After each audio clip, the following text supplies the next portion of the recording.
Bonjour à tous, aujourd'hui je vous propose une vidéo sur le remplaçant de l'autobus standard de 1965, le Saviem SC10 qui a été produit pendant 24 ans à l'usine Dannonay.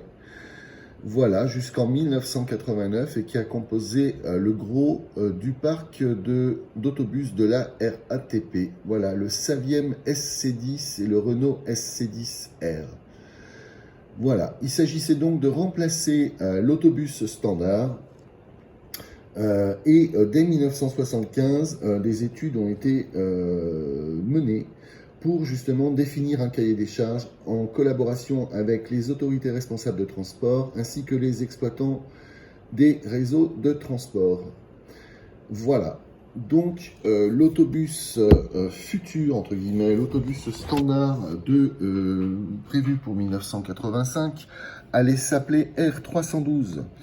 Un autobus de 12 mètres de long à 3 portes, à plancher bas et plat sur toute la longueur du véhicule, accessible par une marche et un plein pied, à 560 mm du sol, et un groupe motopropulseur placé à l'extrême arrière. Cette gamme d'autobus devait comprendre un autocar R332 qui verra le jour sous le nom de Renault Tracer et qui n'aura de commun avec ce véhicule que la face avant. Il y aura aussi un véhicule à gabarit réduit qui sera prévu dans la gamme, qui s'avérera être un CBM 220, puis ensuite le GX77H de Heuliez. Enfin, il y avait également prévu dans cette gamme d'autobus futur R312 un autobus articulé 2 voitures et un autobus articulé 3 voitures dénommé Mégabus. L'articulé 2 voitures ne verra jamais le jour. Quant au Mégabus, il sera développé, qu'il s'agisse du prototype ou des 10 exemplaires commandés par Bordeaux, sur un châssis dérivé de la gamme d'autobus PR100 à moteur arrière longitudinal. Voilà.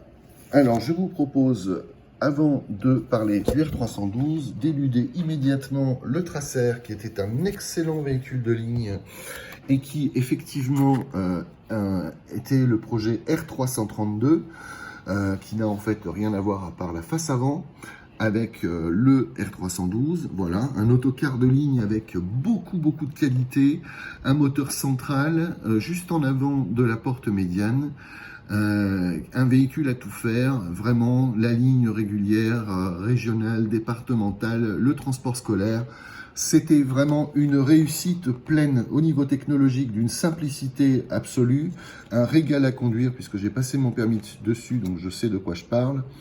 Vraiment, le seul point commun avec le R312, c'était la face avant, ainsi que le pare-brise galbé, partagé avec le R312, le PR112, le PR118 et le Renault Agora. Voilà, donc concernant les midibus, il s'agit donc du CBM modèle 220, voilà, le CBM 220, l'autobus à gabarit réduit, qui s'est ensuite appelé R212 par rapport au R312. Voilà. Malheureusement, CBM a eu de graves difficultés financières au point de devoir se désengager et fermer boutique. Voici un CBM 220 pour la RATP. Voilà, c'est collector. Voilà. Ensuite, avec la Sofretu, filiale ingénierie de la RATP et la Régie des Transports de Marseille, Heuliez Bus a développé un véhicule complet, y compris le châssis, donc le GX77H, le compact bus GX77H, qui reprend la même hauteur de plancher que le R312, à savoir 560 mm du sol, accessible par un plein pied plus une marche. Muni d'un moteur Renault MIDR 060226, développant 6,2 litres de cylindrée, avec une puissance maxi de 149 chevaux à 2500 tours minute Voilà, je vais vous montrer quelques aménagements intérieurs. Celui-ci est très intéressant, 19 passagers assis. On observe qu'il y a une grande plateforme dégagée à l'arrière. Cette plateforme, sur certaines versions tardives du début des années 90 ou du milieu des années 90, était surbaissée et munie d'une palette rétractable pour l'accès aux personnes en fauteuil roulant. Voilà, une version avec quelques sièges, 2 sièges sur la plateforme arrière, et là une version full assise. Voilà, maxi capacité place assise avec 25 passagers assis. Voilà, une alternative quand même par rapport au SC10 dont je vous ai parlé tout à l'heure. Le S105, issu de la gamme d'autocars S45, S53 de Saviem. Pour les réseaux qui n'avaient pas les moyens de se payer des SC10, ils pouvaient toujours opter pour le S105, qui a fait la joie de quelques réseaux de province, même d'Île-de-France d'ailleurs.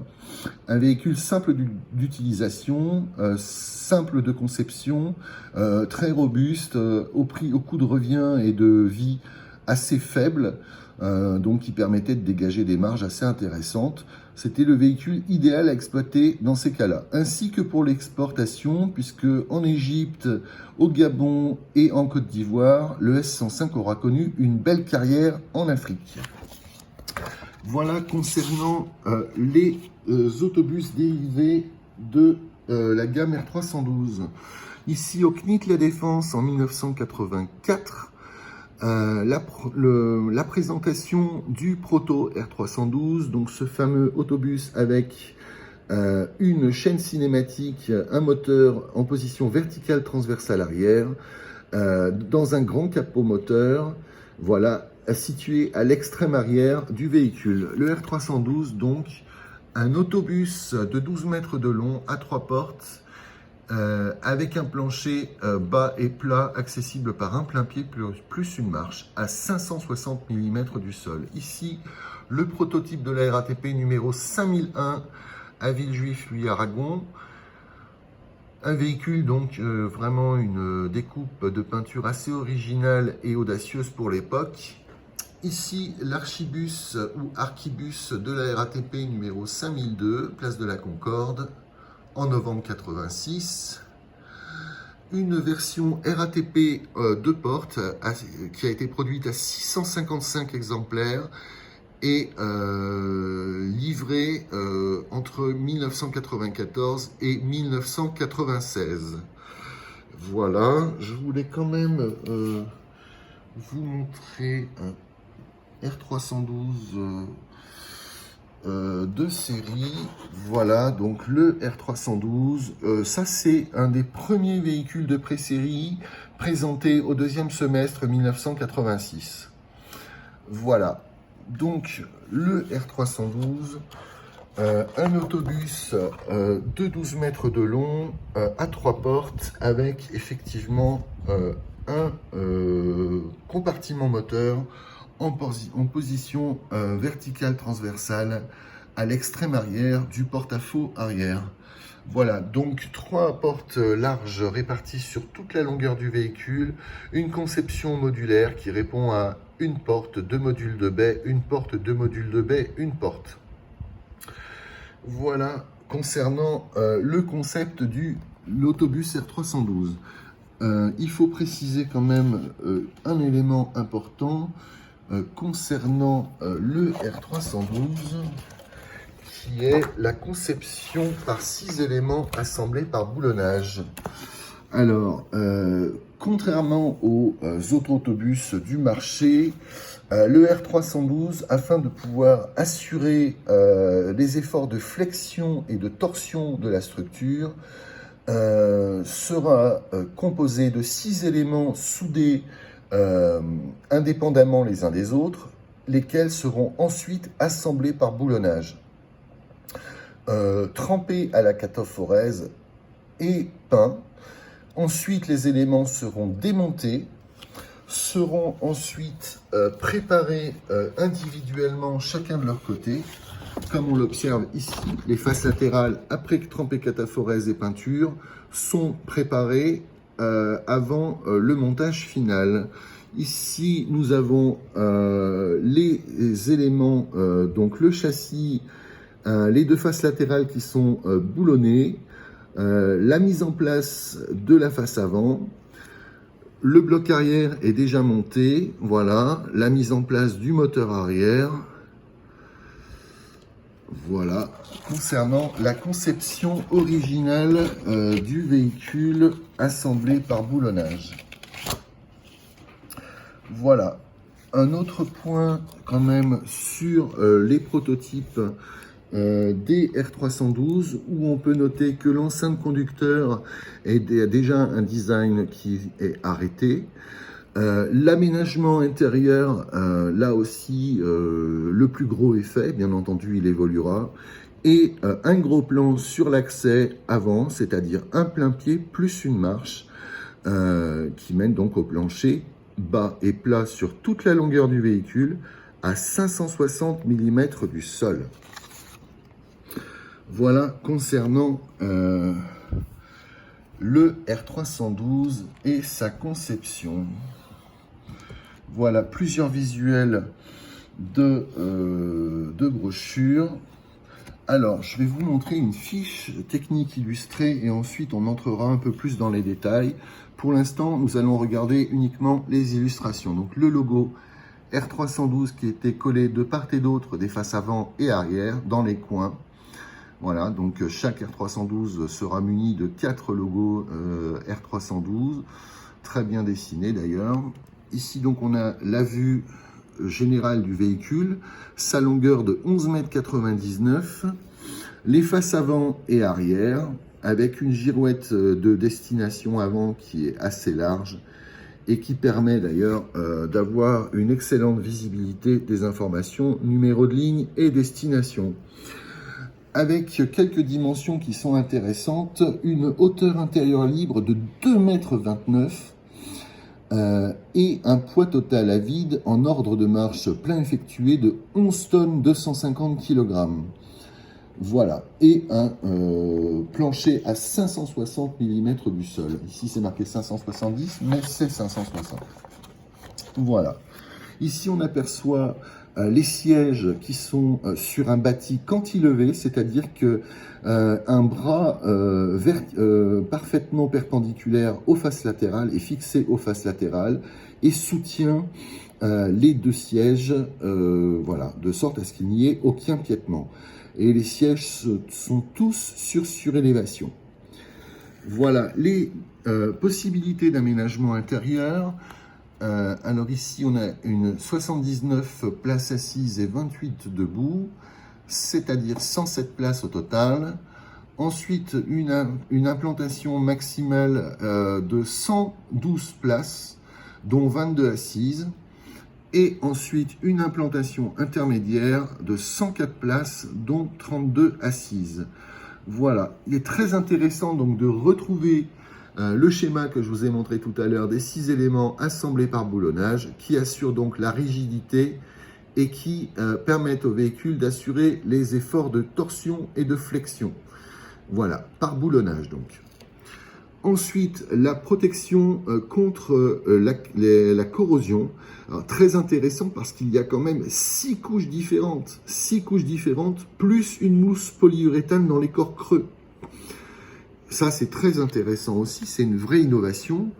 On aperçoit aux accès, donc les 3 portes d'accès, dans le cadre d'une version 3 portes, la position verticale transversale arrière du moteur, capot ouvert.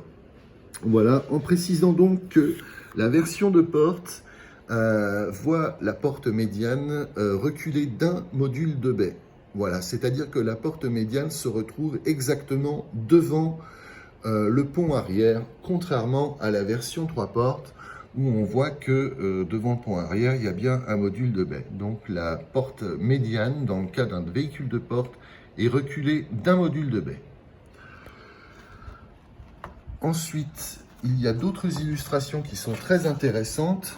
En l'occurrence, le poste de conduite donc, que je vous ai montré tout à l'heure sur la photo est d'une modernité, d'une ergonomie jamais vue. Et il faut bien préciser une chose, c'est que le R312 définira de nouveaux standards pour tous les constructeurs d'autobus.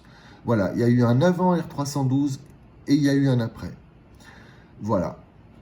En précisant d'ailleurs que la conception par 6 éléments par boulonnage et que toutes les solutions de garnissage aujourd'hui sont généralisées chez les constructeurs français, et concernant uniquement les solutions de garnissage, elles ont inspiré bon nombre de concurrents. Voilà. Ensuite, effectivement, on a une coupe du compartiment où on observe effectivement le plancher plat, les sièges sur bras cantilevés et sur surélévation, et le spacieux compartiment intérieur avec 2,29 m de hauteur intérieure libre.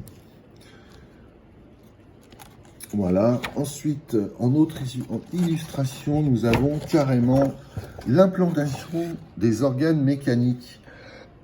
Alors, c'est très intéressant parce que c'est Comidoc.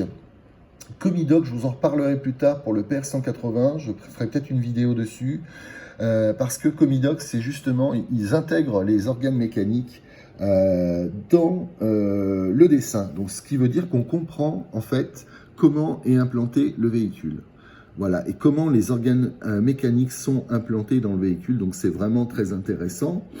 Alors là, en l'occurrence, je le dis de tête, il s'agit d'un pont arrière à triple réduction, et pour les amateurs qui sont le pont arrière du R312, c'est un pont qui s'appelle PX 1161, donc c'est un pont portique inversé à triple démultiplication. Et ce pont-là, Scoop Mondial, a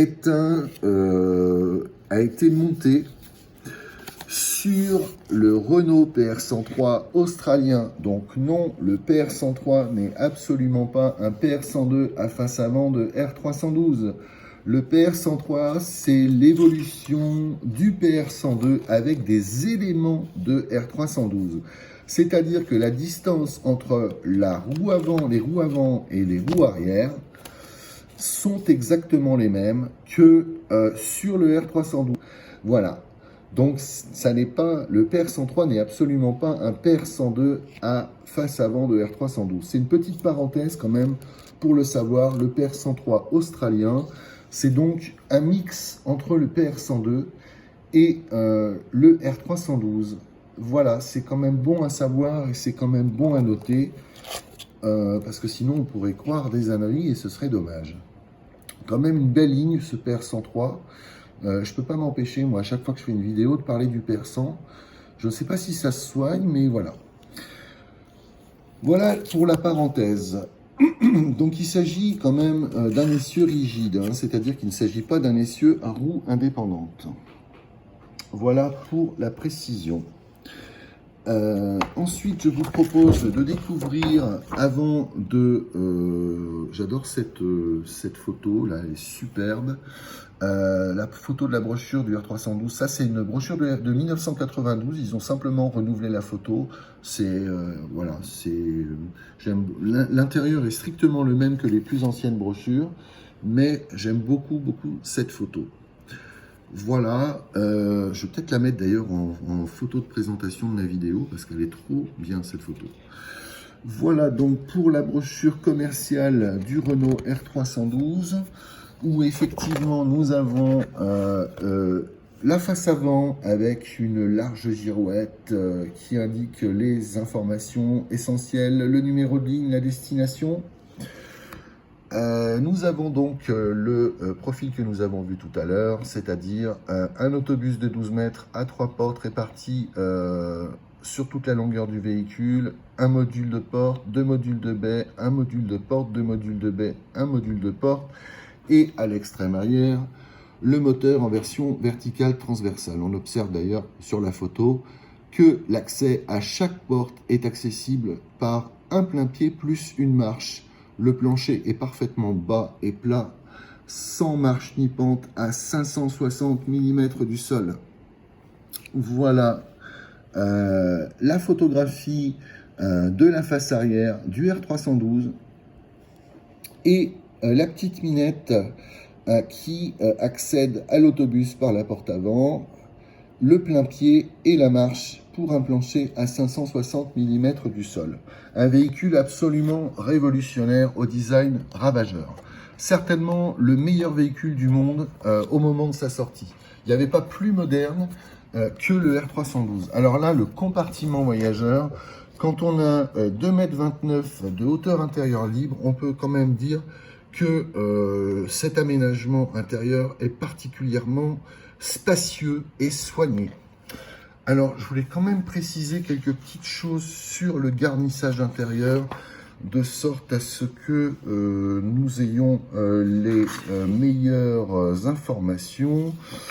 Donc, le tapis de plancher et de poste de conduite, c'est un tapis navette de 5 mm, Uranus de 5 mm d'épaisseur. Le tapis de surélévation est un Uranus de 2 mm d'épaisseur. L'habillage des passages de roues est par coquille en composite. Le garnissage sous-baie, ce sont des panneaux de stratifié. Voilà, donc c'est du lamifié, c'est des panneaux de bois de 5 mm d'épaisseur recouverts de résine ou de moquette au choix du client et au coloris souhaité par le client à partir d'un nuancier évidemment préétabli. Il peut y avoir aussi des teintes particulières. Voilà, le garnissage du pavillon, la partie centrale est en polyuréthane et les voussoirs sont en polyester. Donc là aussi, l'emploi de ces matériaux était absolument révolutionnaire. Il faut quand même noter aussi les encadrements de baies qui sont particulièrement soignés et qui offrent de nouveaux standards pour tous les constructeurs d'autobus du monde entier. Il faut bien le préciser. Le R312 a été un élément majeur de l'évolution du confort des autobus urbains.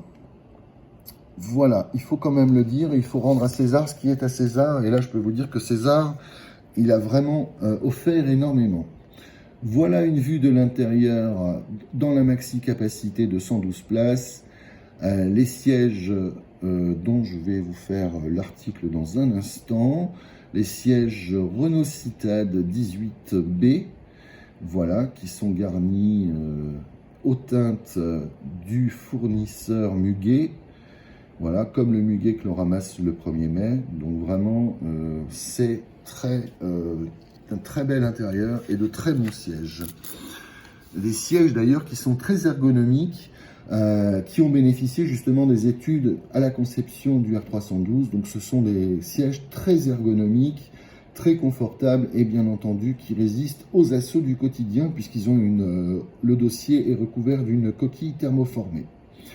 Voilà, une coquille de protection en plastique, un carter. Ici un détail des colonnes et mains courantes, du dièdre transversal lumineux qui indique effectivement le plan de la ligne. Face à chaque porte, l'ouverture de la porte dans le cadre d'un autobus exploité en libre service. Alors, la vue de la plateforme arrière, l'accès par plein pied plus une marche, le plancher parfaitement plat, la hauteur intérieure libre de 2,29 m, donc tout à fait satisfaisante. Un détail du garnissage des jonctions de montants de baie et des voussoirs. Voilà, là pareil, l'accès à la porte médiane, voilà, le plancher parfaitement plat sur toute la longueur du véhicule, un détail d'aménagement, un détail de l'intérieur.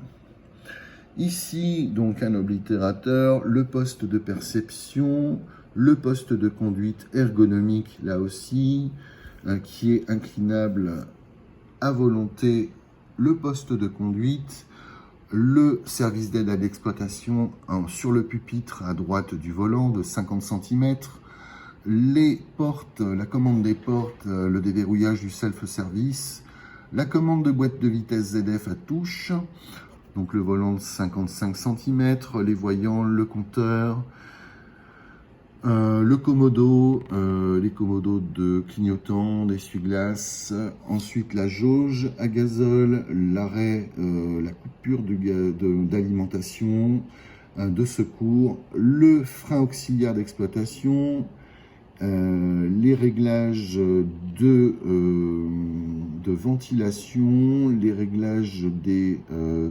rétroviseurs et les autres réglages électriques, c'est-à-dire le chauffage, la pompe de relance, les feux extérieurs, les feux intérieurs, enfin les lampes.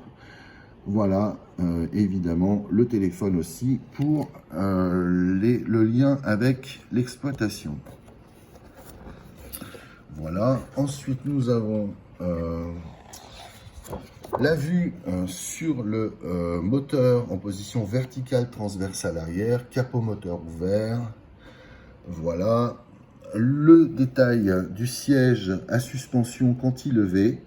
Voilà, donc sans piétement, le cantilever est parfaitement perpendiculaire et fixé à la face latérale. Le ventilateur débrayable. L'entraînement hydrostatique du ventilateur. Là, voilà l'armoire de diagnostic.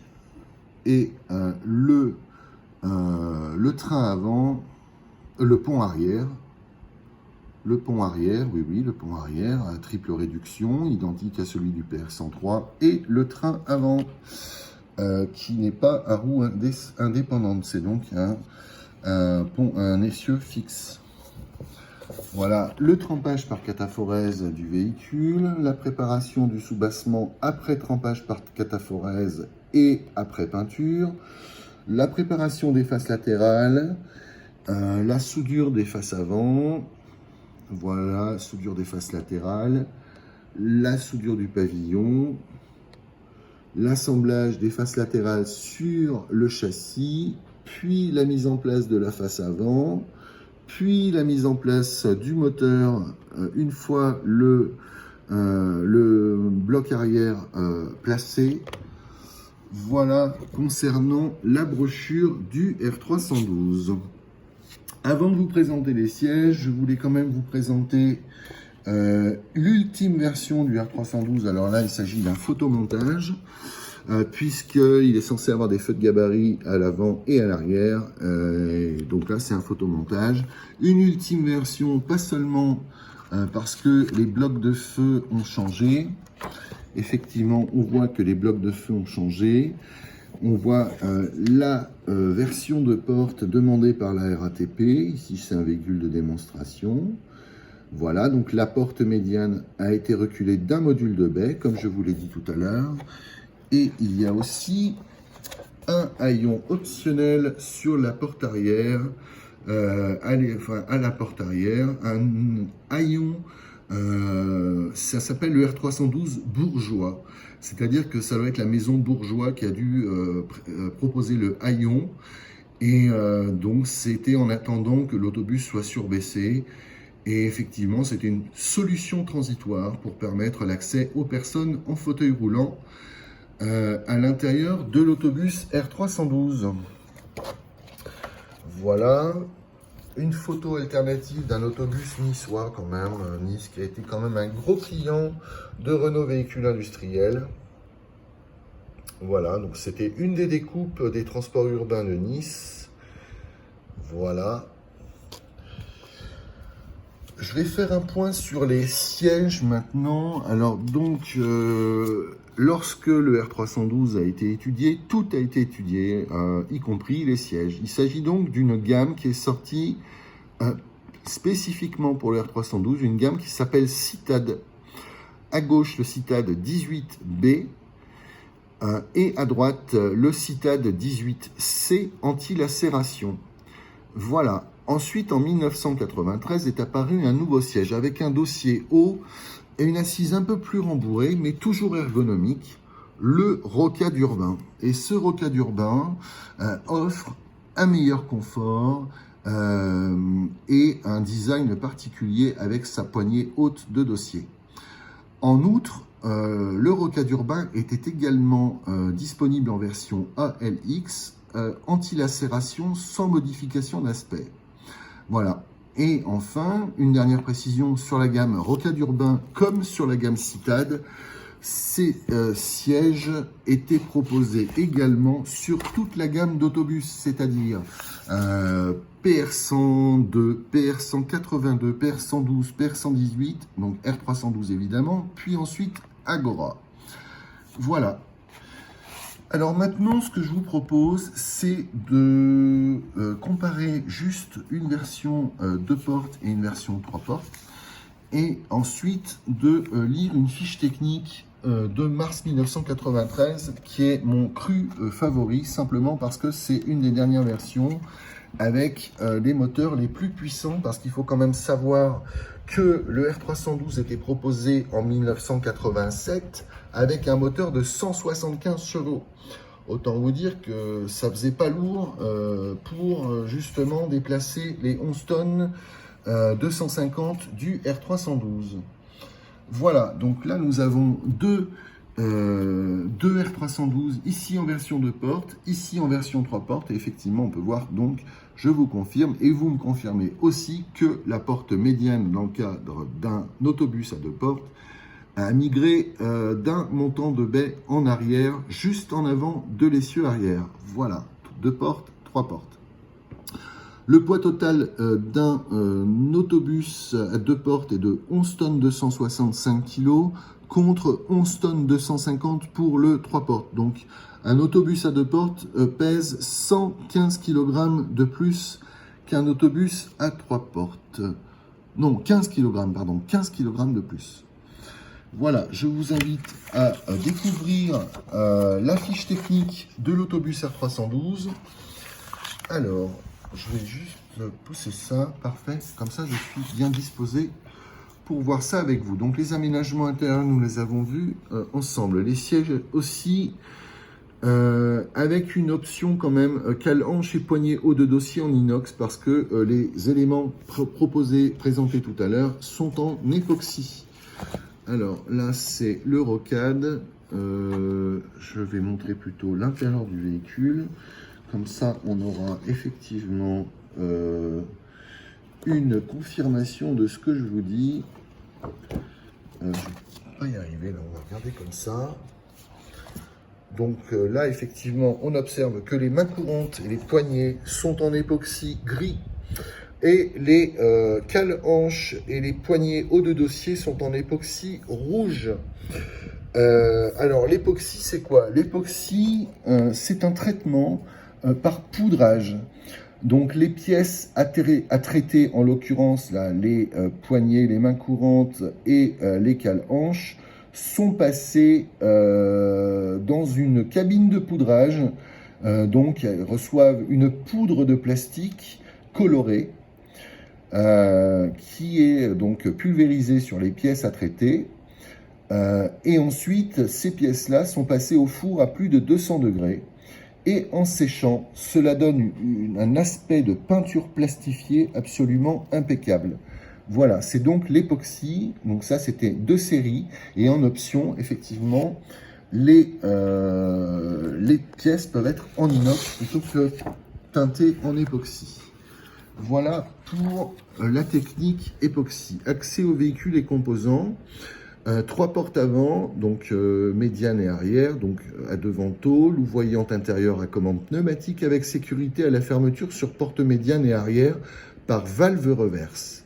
Commande des portes, l'ensemble des équipements de porte est piloté par un microprocesseur permettant la programmation du mode et des séquences de fonctionnement des portes. Plancher plat sur toute la longueur du véhicule à 560 mm du sol avec surélévation sous les sièges. Accès par 2 marches, c'est-à-dire un plein pied plus une marche. Plateforme entièrement dégagée devant chaque accès. Haillon arrière relevable par système à pantographe dégageant l'ensemble du groupe motopropulseur. Portillon de coffre relevable avec compas à gaz pour accès aux batteries, armoire électrique et composants hydropneumatiques. Aménagement pour personnes à mobilité réduite en option. Libre service, sécurité à l'ouverture des portes médiane et arrière. Bord sensible pour sécurité. Tapis de marche sensible sur porte avant, médiane et arrière pour sécurité et comptage. Commande séparée des demi-vantaux de porte avant. Comptage passager avec ou sans compteur. Structure et protection. Structure autoportante, composée de 6 éléments assemblés par boulonnage. Le soubassement constitué de longerons et de traverses en acier profilé ou emboutis, assemblés par soudure. Les faces latérales de conception mixte alliant des profilés et des tôles embouties, assemblées par soudure, permettant l'intégration de gaines de chauffage et de désembuage des baies latérales et des fixations de sièges cantilevés. Le pavillon en tôle d'acier, la face avant en acier embouti, la face arrière en polyester contact. Protection contre la corrosion, spécialement étudiée en fonction des zones de vulnérabilité par le choix des matériaux et par l'utilisation d'une technologie nouvelle de protection. Les principaux éléments de la structure sont constitués de profilés et tôles à revêtement allié fer-zinc. Cette structure tôlée bénéficie en plus d'une protection par trempé cataphorétique. Les zones les plus exposées sont protégées par des produits bitumeux anti-gravillonnage et pour les zones les plus vulnérables par le moussage intérieur des tubes de soubassement, comme on l'a vu tout à l'heure avec les 6 couches plus la protection intérieure par moussage. Voilà, option ferrure de levage et remorquage avant et remorquage arrière. Outillage des monte-roues et lot de bord. Ensuite, nous avons la rubrique équipement extérieur. Alors, équipement extérieur, pare-choc avant et arrière et protection latérale de bas de caisse en composite. Panneau sous baie amovible, cache-écrou de roue avant peint. Rétroviseur extérieur non dégivrant. Girouette frontale de destination et de ligne à commande manuelle. Porte-drapeau. Peinture extérieure, un ton polyuréthane de caisse et un ton des protections latérales et pare-choc. En option, il y a les bavettes de protection de roue, rétroviseur extérieur dégivrant, girouette frontale à commande électrique, girouette latérale de destination à commande manuelle ou électrique intégrée à la base, à la baie, girouette arrière de ligne à commande extérieure électrique, plaque numéro de ligne surface arrière, plaque d'itinéraire, cadre de publicité à emboîtement. Évidemment, les plaques d'itinéraire et les cadres de publicité à emboîtement, il faut préciser la quantité et l'emplacement. Évidemment, il faut être très précis. Habillage concernant équipement et aménagement intérieur. Donc, tapis plancher et poste de conduite à navette avec sous-couche, donc épaisseur 5 mm. Tapis de surélévation grainé, épaisseur 2 mm. Habillage des passages de roues par coquille en composite. Garnissage sous baie en stratifié et face arrière en plastique. Garnissage du pavillon, partie centrale en polypropylène chargé et voussoir en aluminium époxy. Cornière de trottoir et de marche en aluminium strié. Aménagement de sécurité, poignée montoir sur porte, séparation vitrée aux portes, colonne rambardée main courante en peinture époxy gris, poignée de maintien, plaque indicatrice, témoin sonore buzzer de départ des portes fermées. En option, tapis de sol carborandum, c'est-à-dire un tapis de sol antidérapant grainé. Garnissage sous baie et partie inférieure de la face arrière en moquette. Évidemment, coloris à définir selon nuancier. Colonne rambarde et main courante en inox. Bourrelet sur plateforme, appui d'eau sur cloison arrière, dièdres transversaux, de plans de ligne éclairés ou non éclairés, support d'information en voussoir, rétroviseur de surveillance des portes médianes et arrière, boîte à pharmacie, extincteur. Électricité. 2 batteries Master Plus, 170 ampères, cosse à l'œil, sans entretien de 12 volts monté sur chariot, alternateur 120 ampères, démarreur 8,8 kW, prise de charge et démarrage, Fenwick ou Martin Lunel ou Keops au choix, en option. Câblage sous gaine plastique, disjoncteur thermique, projecteur rectangulaire, feu de route et de croisement, feu de position, feu clignotant, signal détresse, feu arrière de brouillard, essuie-glace électrique à 2 vitesses avec intermittence, lave-glace électrique, éclairage du compartiment moteur et de l'armoire électrique, du compartiment passager par 2 rangées de plafonniers fluorescents, des emmarchements par projecteur au pavillon et du poste de conduite. Boîtier lumineux arrêt demandé avec 4 boutons de commande. Ensuite, nous avons commande des portes par microprocesseur, armoire diagnostique dans le compartiment moteur, ligne tirée sans haut-parleur ni antenne. En option, dispositif de délestage, contrôle au graphe électronique 1 ou 2 conducteurs avec ou sans compte-tour, 4e stylet, compte-tour, 4 haut-parleurs, bouton supplémentaire d'arrêt demandé, évidemment précisé la quantité souhaitée, phare anti-brouillard, feu de recul. Baie confort thermique. Pare-brise feuilleté galbé anti-reflet, identique à Agora, PR112, PR118, Renault Tracer.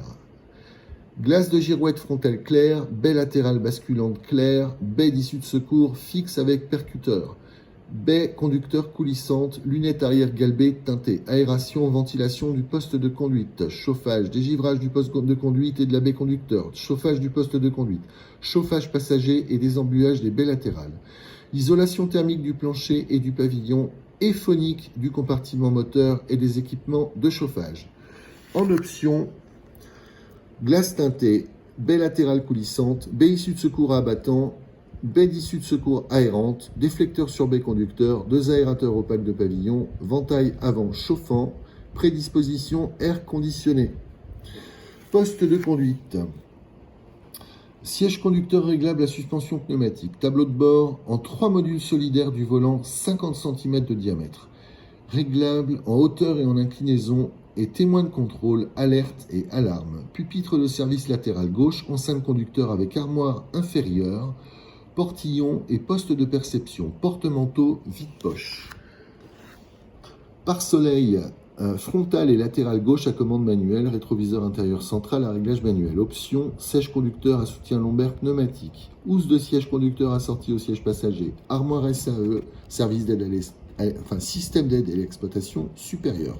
Porte-bagages conducteur. Alors, concernant le moteur, alors ici nous sommes en mars 1993, le moteur est un MIDR 06 2045 suralimenté par turbocompresseur sur échappement, air d'admission refroidi, position verticale transversale à l'arrière. C'est un moteur à 6 cylindres en ligne de 9,84 litres de cylindrée. Il s'agit donc vu que c'est un moteur turbo à air d'admission refroidi, il s'agit donc d'un moteur intercouleur qui développe 206 chevaux à 1900 tours minute, 92 mètres-kg à 1200 tours minute. En option, il y a le même moteur avec le réglage i3 de 253 chevaux à 2100 tours minute, couple maxi, 102 mètres-kg à 1400 tours minute, c'est-à-dire 10% de plus, un peu plus de 10% de plus. Voilà, donc les équipements de série, donc alarme sonore, moteur tournant, eau et huile, réservoir à combustible de 250 litres, enfutage surface latérale avant gauche. Et en option, il y a dispositif de graissage à niveau constant, aide au démarrage, indicateur de niveau de gazole, réservoir à combustible 360 litres au lieu de 250 litres de série, enfutage sur face latérale avant droite au choix du client. Voilà, les boîtes de vitesse. Alors, il y a 2 boîtes de vitesse. Il y a 2 boîtes de vitesse, mais pour le moteur 206 chevaux uniquement, il y a la boîte Foyt. Là, deux séries ZF 4HP500 sur moteur 206 et 253 chevaux. Et il y a une boîte Foyt 851.2, mais uniquement avec le moteur 206 chevaux. Et c'est une boîte à 3 rapports avant. Je ne comprends pas pourquoi un véhicule comme celui-là ne propose pas une boîte à 5 vitesses. Alors, je vais retourner sur mon véhicule australien qui est génial. Et il y a des vidéos sur YouTube d'ailleurs, ainsi que des éléments que vous pouvez trouver en anglais sur les sites internet australiens qui sont visibles sur Google. Mais le PR103 était équipé d'une boîte ZF à 5 rapports avant que le R312 n'est pas équipé, n'en est pas pourvu. Ça, c'est bien dommage. Parce que là, en plus, on n'a pas de tableau. Donc ça veut dire quoi? Ça veut dire qu'en fait, avec 5 rapports avant, pour une vitesse maximale donnée, le moteur monte moins dans les tours et consomme moins. Donc c'est vraiment dommage que le R312 n'ait pas été équipé comme le PR103 d'une boîte ZF à 5 rapports avant. Voilà, c'était une remarque. Pont, essieu-pont, direction, donc essieu rigide type E68AX, direction à crémaillère avec assistance hydraulique, démultiplication 19,08 par 1. Le pont est un type PX 1161, portique inversé à triple démultiplication, couple 23-31, vitesse maxi 67,7 km/h avec le 206 chevaux et 74,4 km/h avec le moteur 253 chevaux. Suspension. Alors, suspension avant et arrière, pneumatique intégrale à correction d'assiette. Voilà, à l'avant, 2 coussins pneumatiques diamètre 32 cm, une valve de nivellement, 2 amortisseurs télescopiques à double effet, une barre stabilisatrice, 3 biellettes inférieures et un triangle supérieur de retenue d'essieu. À l'arrière, 4 coussins pneumatiques diamètre 32 cm, 2 valves de nivellement, 4 amortisseurs télescopiques à double effet et une barre stabilisatrice, 4 bielles de retenue de pont. Freinage. Freinage principal, 4 freins bidisques sur l'avant et l'arrière, à commande hydropneumatique, ralentisseur hydraulique incorporé à la boîte de vitesse et couplé au frein principal, frein de secours assuré par l'indépendance des circuits avant et arrière, frein de parquage par pot à ressort sur les freins arrière en cas d'avarie, déverrouillage mécanique ou pneumatique. Frein d'exploitation, dispositif manuel d'immobilisation temporaire par action progressive d'un des circuits de freinage. Air comprimé, compresseur d'air bicylindre 330 cm3, pression 10 bars, dessiccateur d'air, clapet de purge manuel sur réservoir d'air, robinet de gonflage. Option, système anti-blocage et anti-patinage des roues, ABS, ASR, commande manuelle de ralentisseur, prise de pression. Très intéressant. Prise de pression, ça veut dire que on peut gonfler le véhicule, remplir l'air donc à partir d'une source extérieure. Très intéressant. Et commande manuelle du ralentisseur, c'est très bien d'avoir cette commande manuelle au volant. Ça permet, c'est un plus sécurité dans les fortes pentes, à vitesse élevée. C'est très important d'avoir une commande manuelle de ralentisseur. Voilà. Roues et pneumatiques. Alors, ce sont des pneumatiques très spécifiques de taille nettement plus petites que celles des autobus traditionnels. Pneumatique 305 x 70 R. 19,5 XZU avec en option pneumatique à l'entretien, roue de secours en vrac et jantes nues. Voilà pour une fiche technique assez élaborée, celle du R312 version 3 portes de mars 1993. On aurait pu sinon faire d'autres fiches techniques, mais il y a eu tellement d'évolutions. 175 chevaux de série, 196 en option. C'eût été dommage de trop se perdre dans des explications. Voilà, moi je trouvais ça plus intéressant d'arriver sur une version assez aboutie, justement pour vous permettre d'avoir les informations les plus actualisées et les plus fiables. J'aurais voulu quand même vous présenter un véhicule RATP, mais je ne l'ai pas sous la main, c'est très embêtant, parce que je l'avais tout à l'heure et je ne l'ai plus. Bon, tant pis, je ferai un short.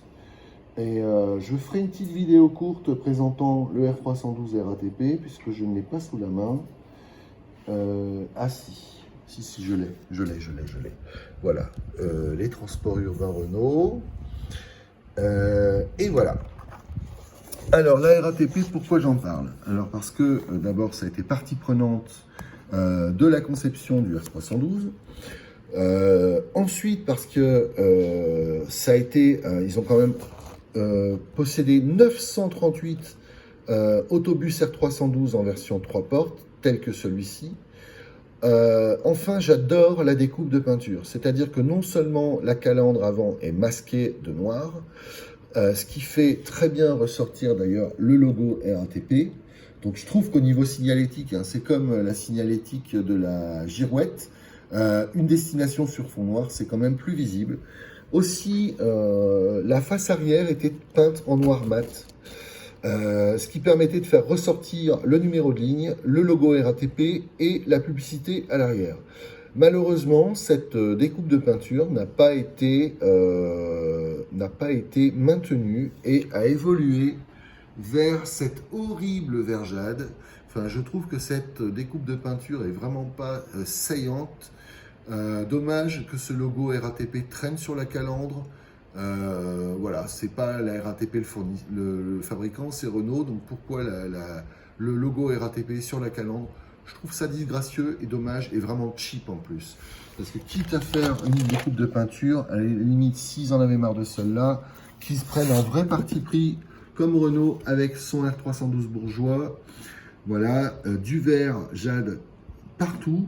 Au moins, là, il y a un vrai parti pris de peinture. En tout cas, je voulais rendre hommage quand même au R312 de la RATP. 938 exemplaires. Et puis, évidemment, plus auquel il faut rajouter 655 autobus R312 en version de porte, comme je viens de vous les montrer. R312, c'était un autobus dont tous les clients voulaient. R312, c'était l'autobus le plus moderne du monde. Voilà, tout simplement. Alors, il n'était pas parfait, puisque au lieu de coûter 1 million de francs comme le PR100, il coûtait entre 1 100 000 et 1 250 000 francs. C'est-à-dire que le R312 coûtait quand même 10 à 25% plus cher que le PR100. D'un autre côté, enfin également, le PR100 qui consommait 40 litres de gazole au 100 km, le R312 consommait 45 litres de gazole au 100 km. Donc, il y avait un vrai parti pris pour le R312. En tout cas, il fallait revoir le modèle économique par les clients. Voilà. Donc, les clients qui choisissaient le R312, c'était un parti pris. C'était OK, on va jouer le jeu, on va acheter le bus français, le R312. S'il nous coûte plus cher, mais ma foi, on va s'arranger comme ça, et voilà. Faut pas oublier que c'était aussi le début des années 90, c'était l'ouverture à la concurrence européenne, où effectivement Van Hool était un redoutable concurrent et proposait son A500 qui coûtait entre 15 et 20% moins cher et consommait entre 15 et 20% de moins de gazole que le R312. Par contre, il n'offrait pas les mêmes prestations. Mais en tout cas, le transport de personnes, qu'il s'agisse d'un R312 ou d'un Van Hool A500, le but était le même, hein, c'était de transporter les gens d'un point A à un point B. Voilà, donc la conclusion de ce R312, c'est que c'était un des autobus les mieux faits, les mieux fabriqués, les mieux inventés, les mieux finis du monde. Voilà, le R312, c'était vraiment un des meilleurs autobus du monde. Les chauffeurs, c'était certainement un de leurs autobus préférés, puisqu'ils avaient quand même, en conduisant ces véhicules, d'excellentes conditions de travail. Les passagers, les clients passagers, évidemment, étaient ravis aussi de la modernité du R312. Je peux vous dire que certains réseaux qui recevaient le R312 en démonstration, les clients en étaient ravis. Voilà, un peu moins le comptable de l'entreprise de transport, un peu moins le comptable de la collectivité locale, mais enfin, s'il décide le parti pris d'amélioration de la qualité du transport public, effectivement, là, c'est un parti pris à faire valoir. Voilà la conclusion que j'avais à tirer du R312. C'est mon avis, un avis qui reste quand même assez positif. On peut critiquer effectivement la consommation, le prix, mais enfin il se justifie ce prix, hein. En même temps, voilà, la capacité maximale c'est quand même 112 passagers, 116 sur la génération suivante, c'est-à-dire le Renault Agora. Voilà, je veux dire, il y a quand même des arguments assez importants à faire valoir. Merci beaucoup d'avoir suivi cette vidéo, j'espère qu'elle vous a plu. N'hésitez pas à la liker, à la partager, à la commenter aussi. Voilà, c'était mon 3e essai. Je me suis dit que j'allais jamais arriver à faire cette vidéo et puis finalement, j'y suis arrivé. Youpi! Et au plaisir de vous faire de futures vidéos. N'hésitez pas à me laisser des messages, à me donner vos impressions. Bien à vous et à très bientôt. Merci beaucoup. Au revoir.